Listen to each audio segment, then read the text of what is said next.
musomo gwaffe. Ephesians chapter 5. Tukyali mu Efeso 5 tetunnava kubanga wali omutwe gw'olukuŋŋaana. Imitating God. Okufaanana Mukama. Yesterday we saw that we should imitate God in love. Jo twalabe nga Katonda tulina omufaanana mu kwagala. We should imitate God in purity. Mu butuukirivu. And now we saw that we should imitate God walking in light. Era leero tulabye okutambula ne Katonda mu musana. And in this session, we are going to talk about imitating God in wisdom. Amen,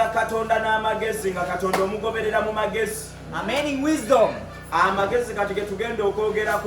This picture is from a famous Greek philosopher.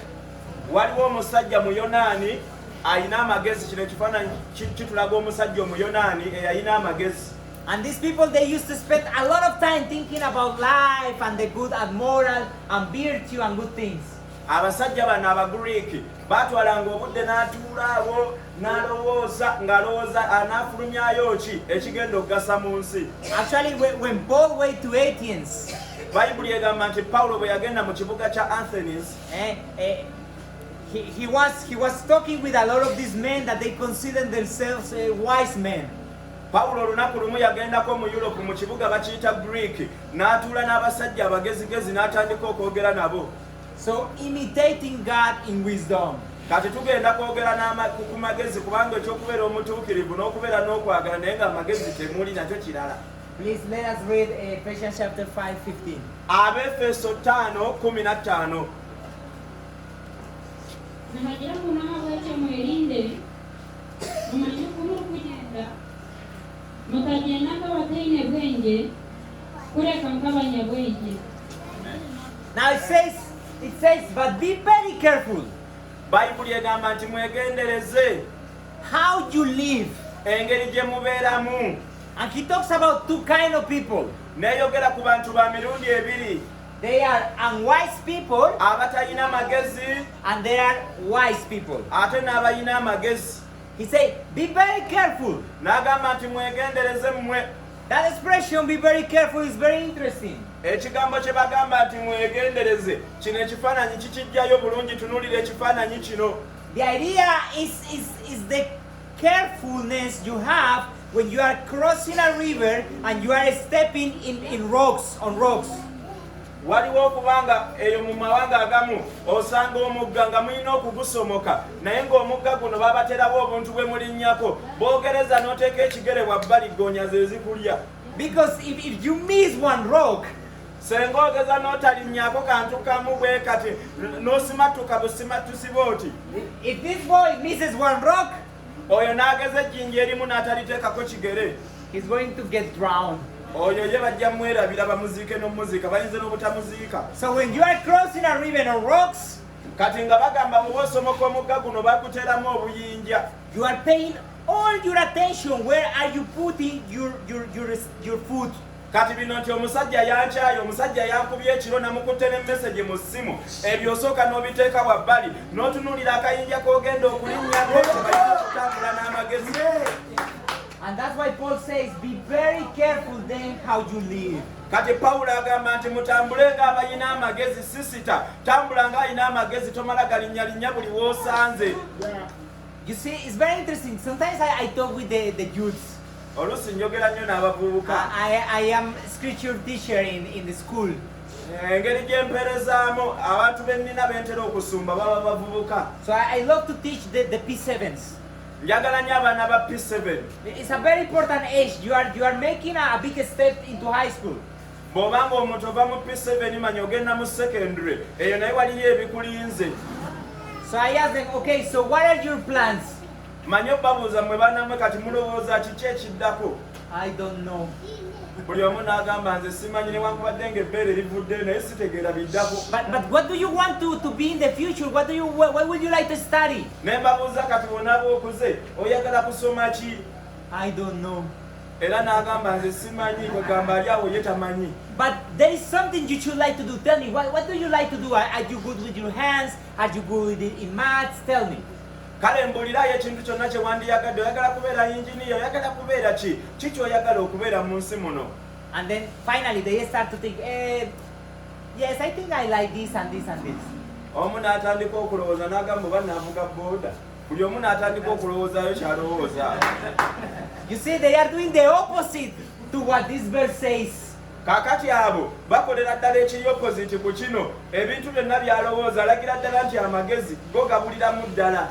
Because the verse says, whatever you do in life, please put close attention to that.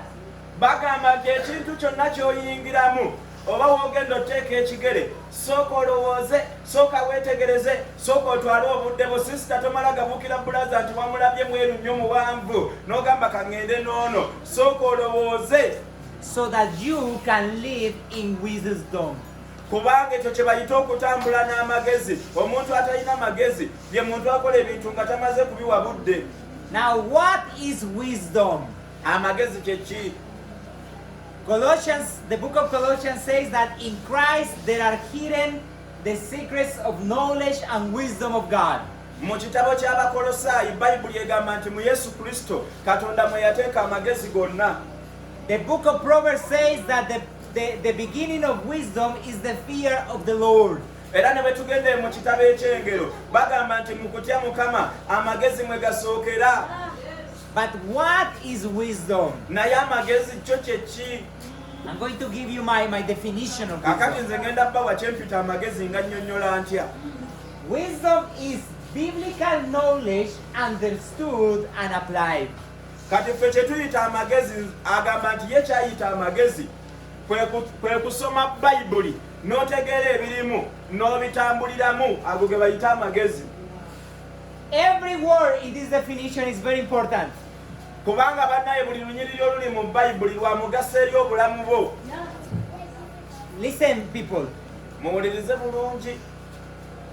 Going to a school and high school and college will give you knowledge. Bino bye tusoma n'ogenda mu primary n'ogenda mu secondary n'ogenda mu university bikuwa kumanya. And it is good to have that knowledge. Era kirungi n'okufunayo okumanya okwo n'obaako ebintu by'otegeera. But don't think that because you go to college, you are a wise person. Naye tekitegeeza nti sister bw'ona asoma n'otuuka ku secondary n'omala senior 6 n'otuuka mu university mbologa omugezi mu nsi. You know, in my country, as same as Uganda, Ensi yaffe erina byefaananamu mu Uganda. many of the biggest thieves are highly educated. Ewaffe era munnaye bw'otuukayo agabbi ge tumanyi nti nno kino kyekibbi ekikyasinze nga kibba nnyo ate kyasoma nnyo gye kyakoma okusoma n'obubbi gye kyakoma okuyiga. They have a lot of degrees. Era alina diguli bagamba omusajja oyo alina masters bweziti naye nga mu kubba ssente za gavumenti. But they are also very good to take the money is not from them and to steal several millions.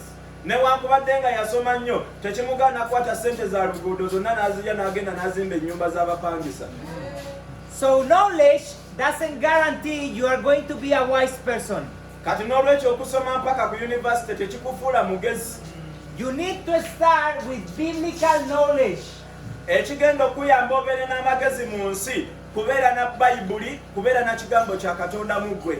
However, Naye you can have your Bible, osobola okubeera ne Bayibuli yo you can read your Bible, n'ogisoma but you may not understand your Bible. ate n'otategeera by'osomye. So a lot of reading of the Bible won't make you a wise person neither. Ate n'okubeera nga Bayibuli wagisoma nnyo n'ogitegeera tekitegeeza nti ate oli mugezi. So you need to have biblical knowledge, but to understand that knowledge.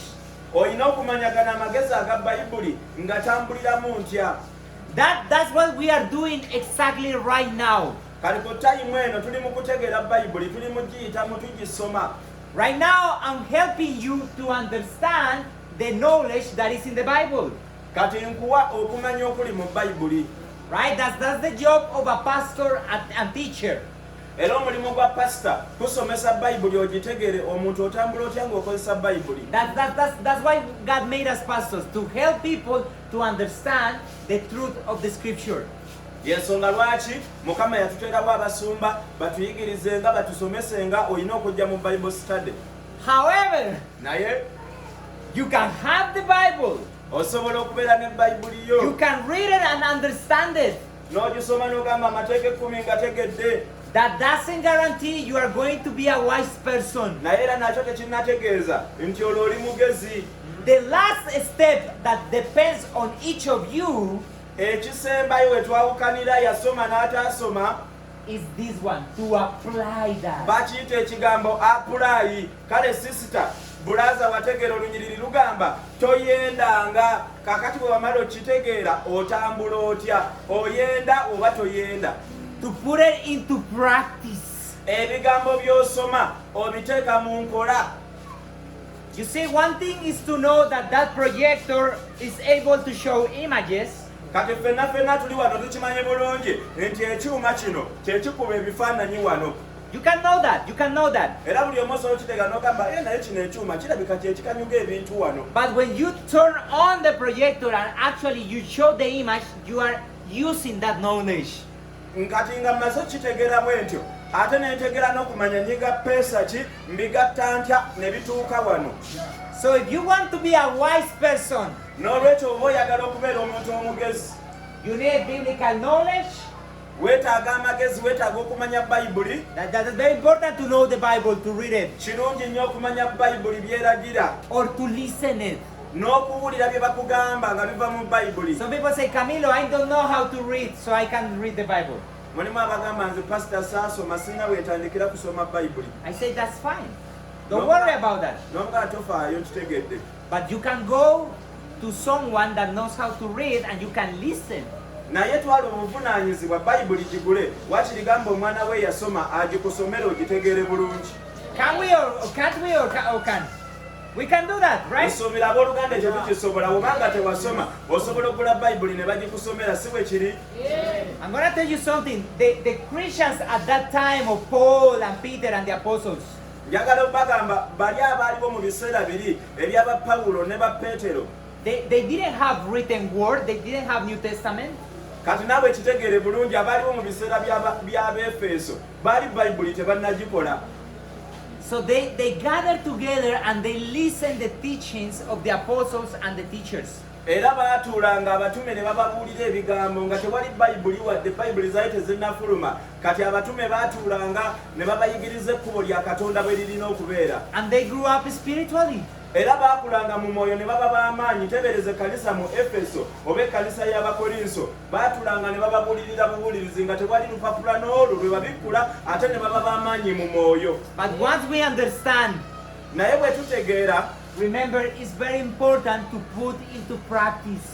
bannaye kino kijjukire bayibuli bweyita omusajja ow'amagezi ye muntu awulira ate n'ateeka mu nkola. James said that the person who listens the word and doesn't do it is like someone who looks on a mirror and then forgets what he saw. Bwe tugenda mu kitabo kya Yakobo bayibuli egamba nti nno omuntu omusiru yaliwa y'omuntu ono atunula bw'ati omuntu atalina magezi atunuulira ekigambo n'akireka awo era afaanana ng'omuntu atunula mu ndabirwamu bw'amala ogitunulamu ne yeeraba bw'avaawo bw'ati n'ekifaananyi kye kivaawo. Verse 16, please, of Ephesians chapter 5. Abeefeso 5:16. Mutapisha mshomanya akubebirenge na mimi. Okay, in English it says, making the most of every opportunity because the days are evil. Bayibuli egamba nga tukozesa omukisa gwonna kubanga mukimanye nti ebiseera bye tulimu bibi. Some English versions say, redeeming the time. Bayibuli endala zigamba nga tulokola ebiseera akaseera k'olinawo kalokole kakozese bulungi. And to redeem is a Bible vocabulary that means to buy something to put him free. Bayibuli egamba nti ekyo ky'oweereddwa kikozese bulungi kikufuula ow'eddembe. In other words, we should buy time Buli kintu kiwe obudde obukimala. to use it in the best way possible. Akadde k'ofunyewo sisita tokazannyisa. Tewakyali budde bwa lugambo, tewakyali budde bwa kusaaga, tewakyali budde bwa kuzunga nti nve eno nzira eno kubanga ebiseera bye tulimu bibi. Kozesa obudde bwo bulungi. And the time he's talking here is not like the chronological time, seconds and days and months. It's not that kind of time. obudde bwe twogerako tetwogera ku bino nti nno simanya kati ninawo seconds mmeka ninawo hours mmeka ebyo si bye twogerako. The time he's talking here is God-given opportunities. Obudde bwe twogerako bwebo ke kakisa Katonda kakuwadde Mukama akuwadde omukisa gukozesenga bulungi toguzannyiramu. You see in the chapter 2 of Ephesians verse 10, bwe tugendeyo mu lunyiro lwokubiri Paul- mu ssula ey'okubiri olunyiro lw'ekkumi Paul said that God prepared good deeds beforehand so that we can walk on them. Bayibuli egamba Katonda alina ebirungi bye yatuteekerawo ebyo bye tubanga tutambulirangamu ennaku zonna. God has planned good opportunities for you to take advantage of them. Katonda alina ebirungi bye yakuteerawo ebyo bitambulirenga mutomala gagenda ng'obuukira buli kimunoonya Katonda akulage ekikyo. So for example, okugeza if a friend of you that doesn't know Christ comes to your house to visit you, senga mukwano gwo atannamanya Yesu atannalokoka akukyalidde, God is giving you an opportunity to share the gospel. kakati oyo atannalokoka bw'amanga akukyalidde temugeza ne munyumya emboozi z'omupiira basisita temunyumya ku mboozi z'enviiri manya weeredde omukisa ogw'okubuulira enjiri bulazi oyo sisita oyo asobole okulokoka akaseera ako kakozese bulungi. When Robert called me and said, hey, there is a conference here, blah, blah, blah, blah, can you come? Bwe namukubira essimu ne mugamba nti mwetaaga, God was giving me an opportunity to exercise my spiritual gift. Robert bwe yankubira essimu n'angamba jangu oweereze namanya nti Katonda ampadde omukisa ogw'okubuulira enjiri guno tegwetaaga kuzannyisa. And God will give you opportunities to glorify Him. Katonda agenda kuteerawo obudde nga bwakozesa bulungi agulumizibwe naawe obeere bulungi mu linnya lya Yesu. So take advantage of each opportunity. Katonda kyonna kyakuwadde mu nsi oba akuwadde kadde oba akuwaddeyo mukwano gwo kakasa nti obudde obwo bukozesa bulungi. Olina meeting gyogezeemu gikozese bulungi tozannya tosaaga teweebaka. If the pastor say, hey, next Sunday I need people to come and help me to fix the building, Bwe munaaca pasita n'agamba tulina ebyokutereeza ku church ba brother mwenna mujje, take advantage to come and take that opportunity to serve the Lord. kitwale nga kikulu nnyo weeredde omukisa okujja okuweereza Katonda kubanga waliwo abali mu makomera waliwo abali mu malwaliro gwe weereza Katonda n'obulamu bwo bwonna. And finally Paul said, because the days are evil. Pawulo n'asembayo mu lunyiriri luno lwe tubaddemu Abefeso 5:16 n'agamba nti ebiseera bye tulimu bibi nnyo. When he wrote this letter, he was in prison. Bwe yawandiikira ebbaluwa eno ey'aba Efeso, Pawulo ng'awandiika ebbaluwa eno gye musomako mu kitabo kya Efeso yagiwandiika ali mu kkomera. But this church, this applies for us today as well. Naye naffe mu mulembe guno tulina okubaako kye tuyiga. I'm going to tell you something that you maybe don't know.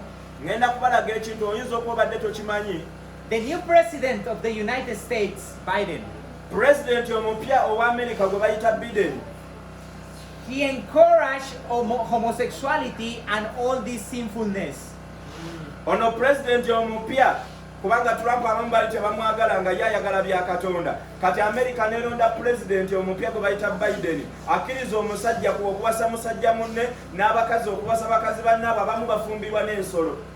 And he wrote a decree, he wrote a presidential, let's say a presidential somehow law, N'awandiika etteeka eppya and he says, any country around the world that doesn't support homosexuality, n'agamba nti amawanga agatuliraanye agatawagira bisiyaga we are going to stop helping them financially. tugenda gamma obuyambi gabeere nga tegakyafuna wadde n'ekikumi okuva mu Amerika.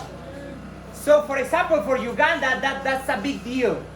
Kaakati nno ffe bannayuganda gano amawanga agakyali amaavu ageetaaga ssente z'ebweru buli kaseera. Because our president has clearly said he doesn't support this sexual immorality. Jjukira pulezidenti yagamba nze sigenda kuddamu kusumulula ssente ngamba pulezidenti wa Amerika nti yagamba tagenda kuddamu kusumulula ssente senga tebakkiriza bisiyaga. But this country receives a lot of help from the United States.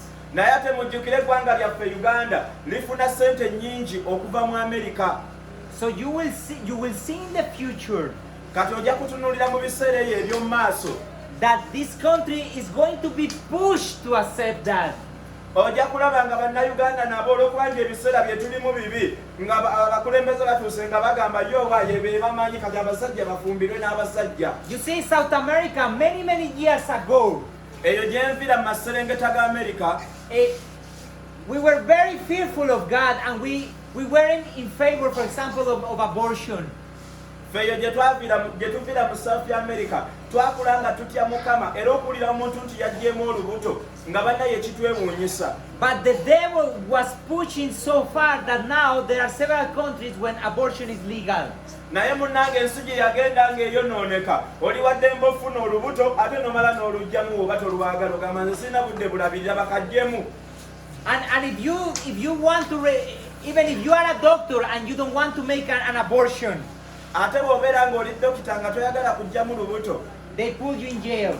bakuteeka mu kkomera munnange ng'omuwala yazze ayagala kugyamu lubuto gwe dokita n'ogaana kubanga walokoka kati ekyo ne kikusibya era ne bagamba ensonga ekuteekesezza mu kkomera waganye okugyamu olubuto. And if you are a pastor ate bw'obeera musumba and you refuse to marry a homosexual couple, kati ssebe eri bw'obeera omusumba nga bakuyiwako amafuta ba gavumenti yakuwa certificate kubakwa bakugamba okugatta abagole babulaza ne bajja nga beetaaga kugatta nga John agenda kuwasa Tomu n'ogaana obbagatta. the law is also forcing you to marry them.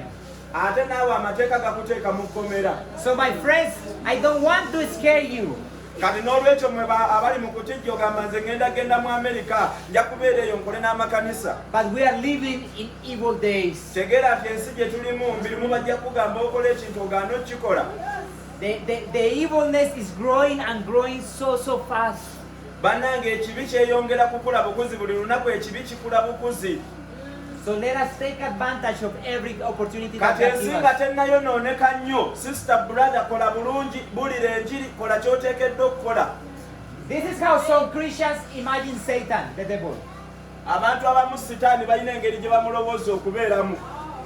1 Peter chapter 5 says that he walks like a lion. kale ne bwe tusoma mu bayibuli era kimanyiddwa nga batugamba nti sitaani atambula ng'empologoma ewuluguma enoonya gw'enaalya. And they imagine that Satan is a lion like this. era bamu bamanyi nti sitaani oba oliawo kiringa ekiwologoma. But I'm going to show you how Satan really is. naye njagala obbalaga sitaani bw'afaananira ddala. The Bible says that he's a roaring lion. bayibuli egamba sitaani kiryawo kiringa mpologoma etambula ng'enoonya kyenaalya. Seeking who he may devour, eat. bayibuli egamba sitaani atambula alinga empologoma erina enjala ng'enoonya ekyokulya. Don't ever think that the devil is a happy lion. kwegamba tolowooza mbu sitaani ali awo mbu alina essanyu. sitaani alina obusungu bungi nnyo kubanga akimanyi agenda mu geyeena. The day will come that even here in Uganda you will be persecuted and be put to death because you are a Christian. waliwo akaseera akagenda okujja waliwo akaseera akagenda okubeera mu Uganda wano nga n'omulokole bakuyigganyanga n'ekkanisa bagyokya. y'ensonga lwaki tugambye buno obudde bwe tuweereddwa tubukozese bulungi. mwenna mujjukira mu biseera bye tubaddemu ebya korona nga tekyasobola na busaba. This is already happening in countries like Nigeria and Egypt. bw'ogenda mu Nigeria ne Misiri mu Egypt abalokole bangi battibwa. Verse 17 please. tusomere 5:17 Abefeso 5:17.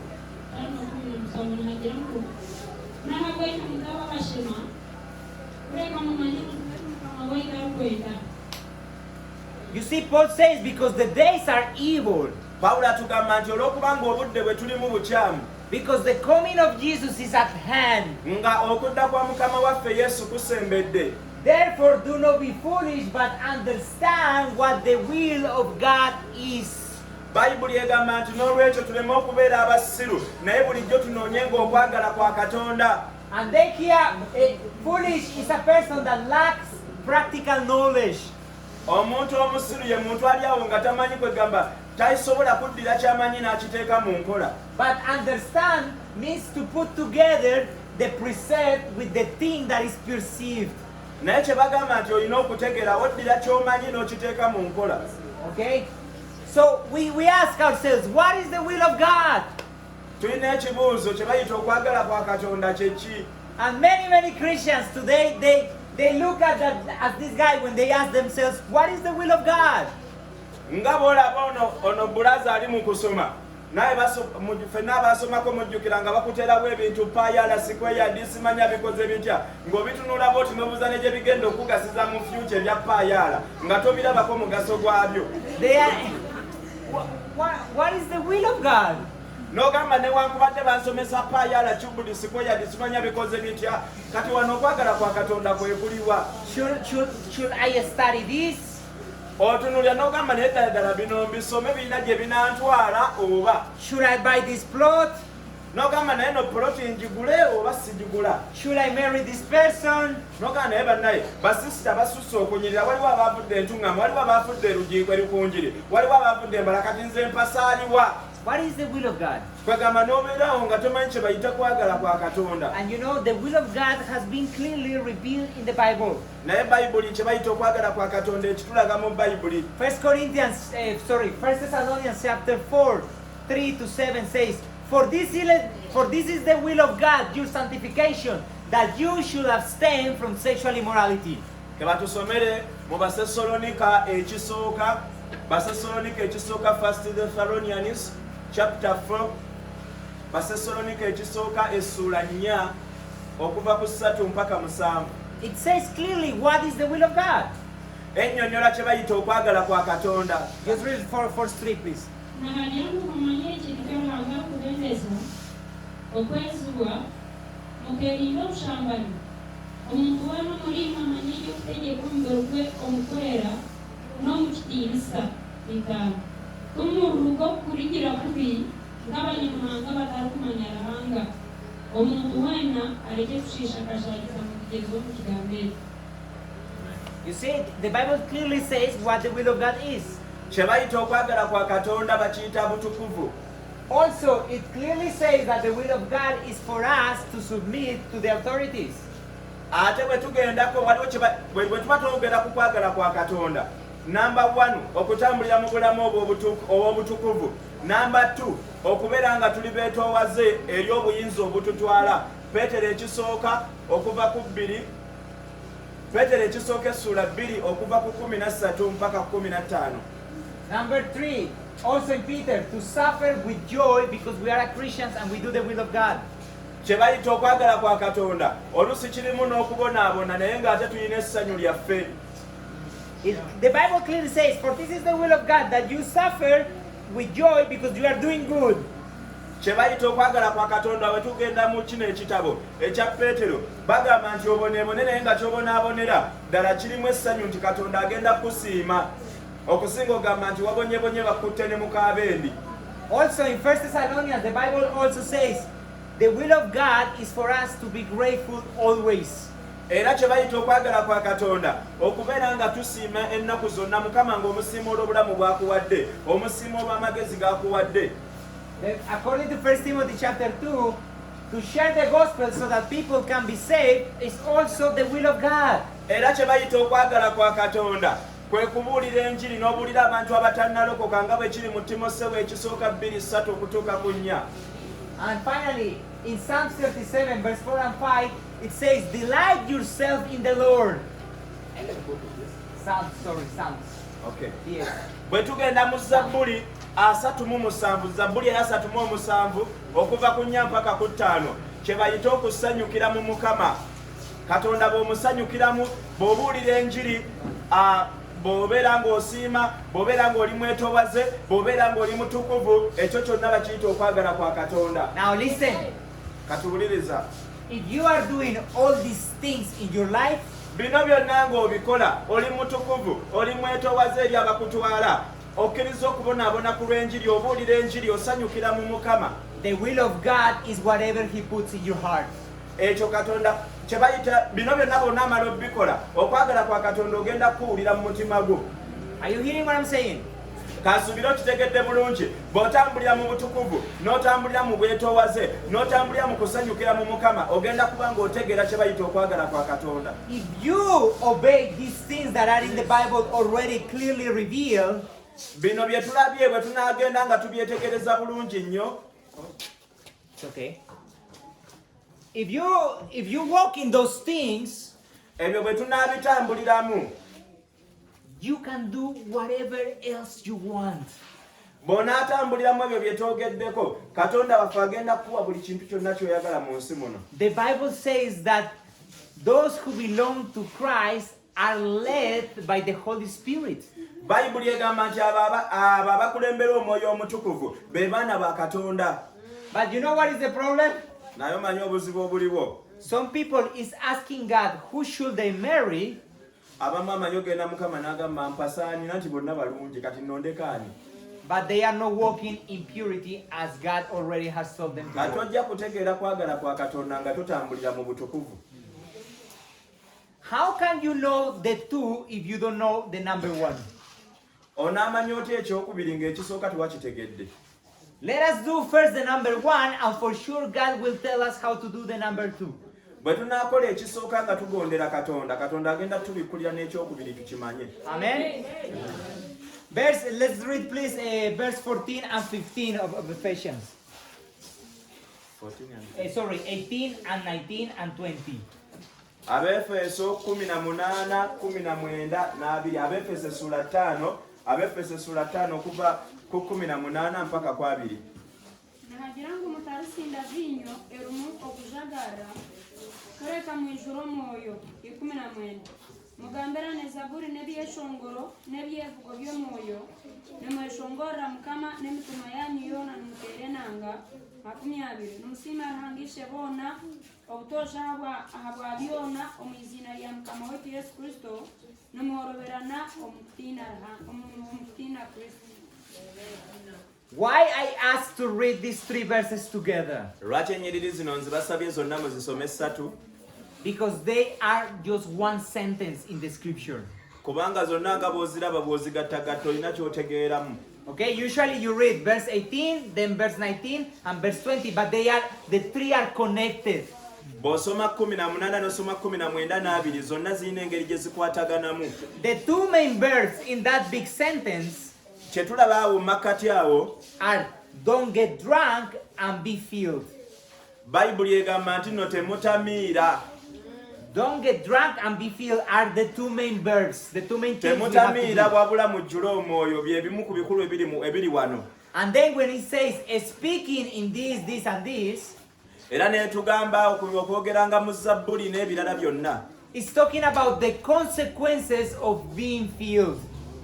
Bayibuli etulaga nti bwe tuba tujjudde omwoyo omutukuvu tulina ebintu bye tutakola. Okay? Amen. Are you with me?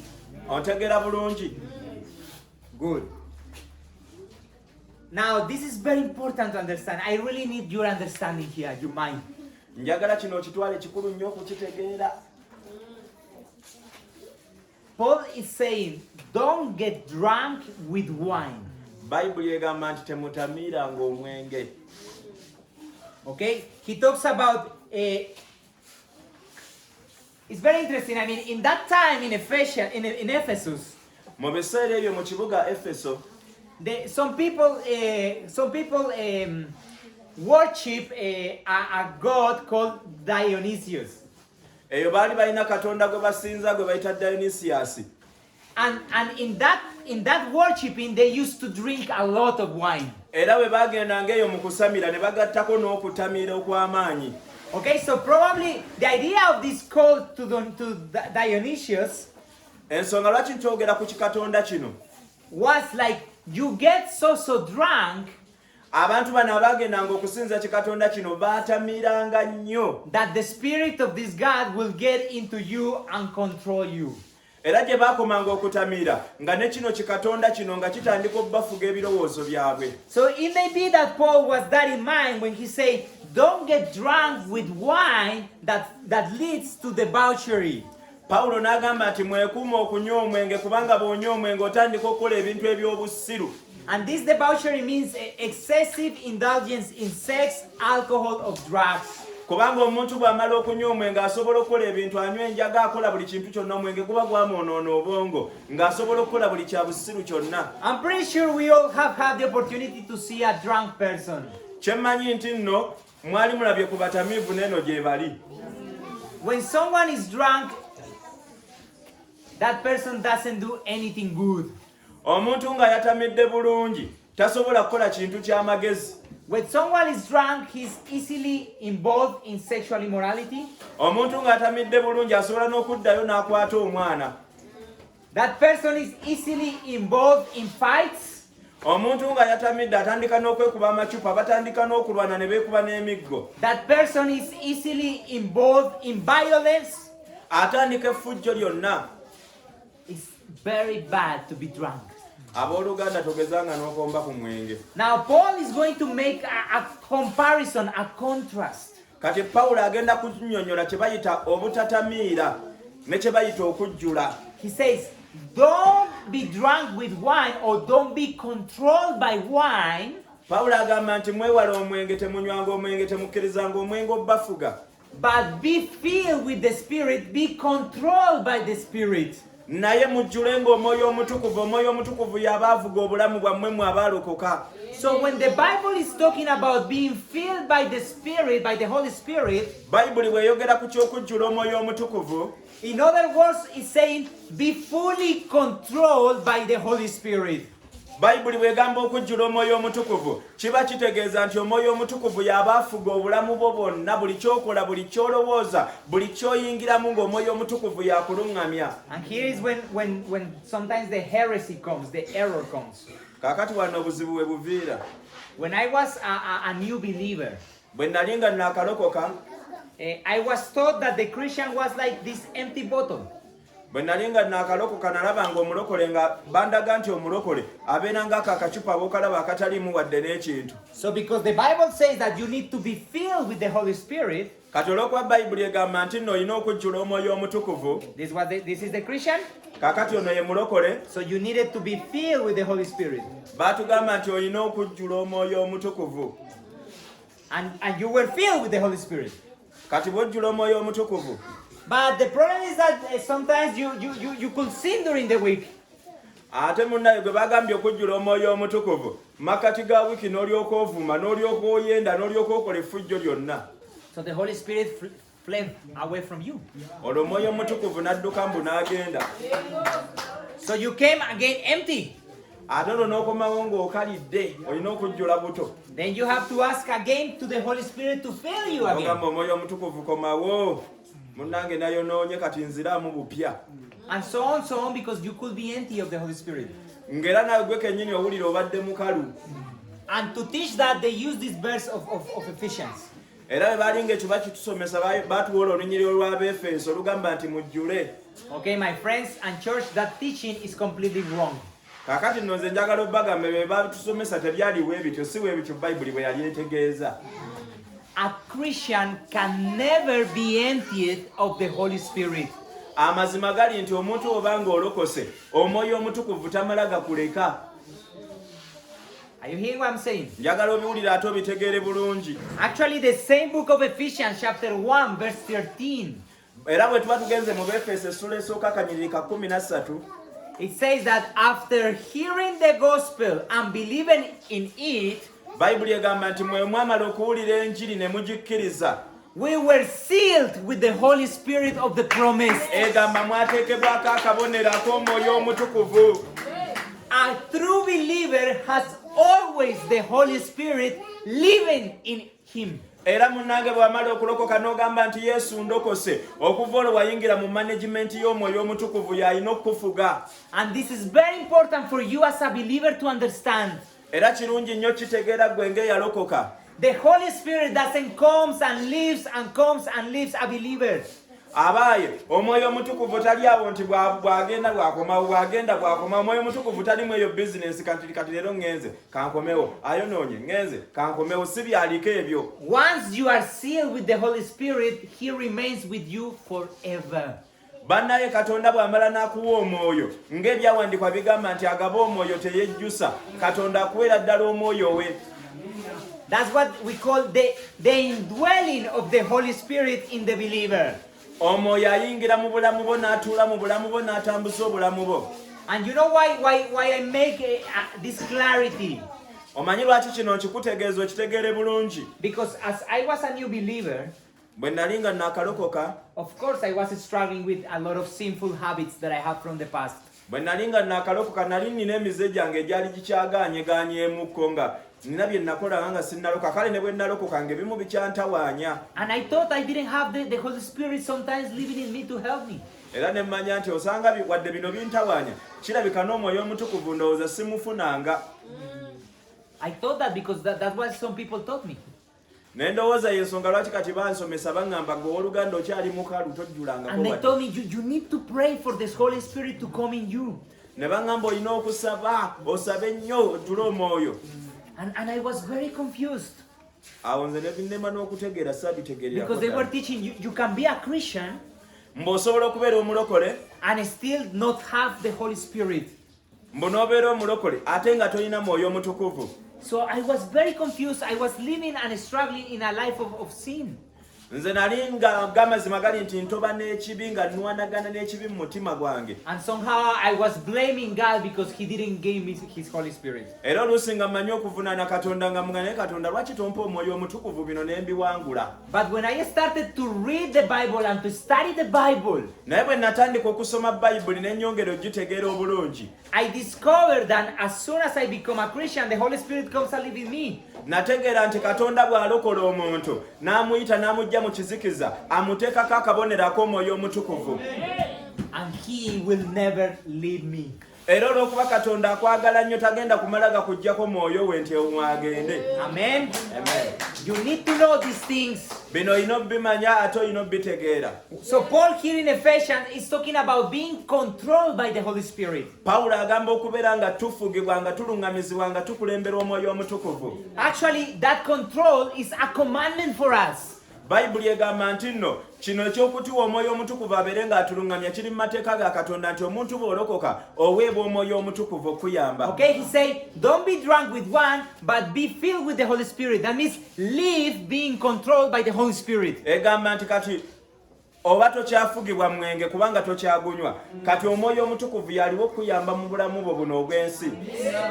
So it's our responsibility Kati ffe buvunaanyizibwa bwaffe to live lives that are controlled by the Holy Spirit. omulokole tomala gakola kintu nga bw'osanze kati manya oli wansi wa management ey'omwoyo omutukuvu yalina okufuga yalina okuluŋŋamya. Amen. Amen. And in verse 19 and 20, he's going to tell us what are those manifestations of those who live full of the Holy Spirit. Era bwe tugenda mu 19:2 eragira ddala omuntu bw'obanga ojjudde omwoyo obeera otya. He said, speaking to one another with psalms, hymns, and songs from the Spirit. Omuntu bw'ofuna omwoyo omutukuvu otandika n'okufuna ennyimba otandika n'okubeera n'ennyimba ez'okusinza eyagala music w'ensi kati ng'owulira okuyimba ennyimba za gospel owulira ng'ennyimba za gospel ze zikolera. That's very interesting. Amen. Because Paul is saying that when someone is controlled by the Holy Spirit, Bayibuli etugamba nti omuntu yenna bw'abanga akulembera omwoyo omutukuvu that person is worshiping God and praising Him with songs. Bayibuli egamba nti omuntu akulembera omwoyo omutukuvu asinza Katonda ng'amusinza nga alina ennyimba ez'omwoyo zennyini z'akozesa. And if you pay attention to your life, Kati bw'otunuulira obulamu bwo when you are praising God and worshiping Him in the church, somehow you are joyful. tukimanyi bulungi bannange bwe tutandika okusinza n'okutendereza tuwulira nga waliwo essanyu eritugwira nga naye terivudde mu kunywa walagi oba amalwa oba oba ebyengenge naye essanyu nga tufuna essanyu lya Mukama waffe. But usually when we go through a time of crisis or we are sad or in sin, our mouths gets quiet. Era tukimanyi bulungi nti bw'oba oyita awantu awatali wange owulira nga n'ekisa eky'okusinza tokiwulira. And then he says, and always giving thanks to the Lord the Father for everything in the name of the Lord Jesus. Bayibuli etugamba mu Befeso 5 negamba nti bulijjo nga tusanyukira Katonda nga tumwebazanga. And when he says giving thanks to God in everything, he's talking about in good and bad times. Mulokole yiga okwebaza Katonda oba ebintu birungi oba si birungi sigala ng'ogulumizanga erinnya lya Katonda mu buli mbeera yonna. Olina ekyokulya tolina sigala ng'ogulumiza Katonda. It is easy to give thanks to God in good times. abamu ebintu ebibeera ebirungi awo ekimwanguyira okwebaza Katonda, but it's very hard to do it in the difficult times. naye nga talinaamu mutwalo, nga talinaamu 5,000, tannafuna kyakulya, oluusi bikaluba. It is very easy to say, God, thank you when you are harvesting, Bw'obanga okungula omanyi ogamba Mukama weebale, Mukama onkoledde. but it is very hard to give thanks when the flood came and destroyed your crops. Naye omuzira ne gujja ne gulyoka gukuba ebirime, onoonya w'otandikira okwebaza Katonda ng'ogamba senga ndi kumpi nandibadde muyombesa buyombesa. It's very easy to say, God, thank you when you can dance and you can clap. Abamugolooza ebintu ebibeera obulungi bw'olina okuzinira Mukama n'omutendereza n'omusinza. But it's very difficult to do it when you are going through times of sickness. Naye abamu bw'oyita mu bulwadde n'ogamba naye Katonda anjagaza ki oba mbonereza. But a person that is controlled by the Holy Spirit will give thanks everything. Naye beera nga Yobu, embeera ne weebeera mbi, sigala nga weebaza Katonda ng'omusinza ng'omugulumiza. So people, N'olwekyo abooluganda, because we are in Christ, that is the wisdom of God. bwe tubeera nga tuli mu Yesu tuba tuli mu magezi ga Katonda wakati. Let us imitate God in wisdom. Tugobererenga Katonda mugezi era naffe tutambulirenga mu magezi. Amen. Amen. Okay, we are going to pray now. N'olwekyo tugenda kusaba, And we are going to ask God to give us that wisdom. tusaba Katonda atuwa amagezi tumutegeere. We can do it because we have Christ. Tusobola okufuna amagezi kubanga Katonda waffe asobolera ayinza ebintu byonna. Other people, I feel bad for them because they don't have Christ. They are in darkness. Bwe ndaba abatannalokoka bakyali mu kunywa omwenge mu bwenzi ne mu birala, mpulira nga n'amaziga ganvaamu. But we have Him, we can be wise people. Naye ffe abaafuna Yesu n'amagezi twagafunirako. Let us pray.